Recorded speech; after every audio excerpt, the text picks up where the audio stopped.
চলো বন্ধুরা দিদির জন্মদিন সেলিব্রেট করে আসি। সারাদিন কাজের পর সন্ধ্যে 7:30 নাগাদ বেরিয়ে পড়লাম দিদির জন্য কেক আর কিছু গিফটস নিয়ে। দিদির বাড়ি হচ্ছে সোমরা বাজার।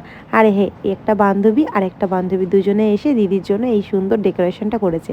আর দিস ইজ মাই দিদি শিলাদি। এ আমার ফ্রেন্ড কাম দিদি, কিন্তু এর সঙ্গে সম্পর্কটা আমার অনেক মধুর। মানে এ যেমন আমার জন্য অপেক্ষা করে আর আমিও এর জন্য অপেক্ষা করে থাকি সারা বছর। আর আমি প্রায় আগে আসতাম দিদির বাড়িতে, এখন একদমই আসা হয় না। তো অনেক দিন পর এলাম, আর প্রত্যেক বছর জন্মদিনে আসবই আসবো। আর এরা দেখো, এরাও সবাই আমার থেকে বড়, আমি ওদের থেকে একটু ছোটই। তারপরেও আমাদের সঙ্গে ফ্রেন্ডশিপটা খুবই ভালো। আর এই যে এরা দুই বান্ধবী, এরা কিন্তু চলে যাবে খেয়ে দিয়ে, কিন্তু আমি থাকবো, অনেক দিন পর এসছি বলে। আর দেখো এই যে দিদির ছোটদা পাখি ডগি ভীষণ ভালোবাসে, তো আমারও খুব ভালো লাগে এসব।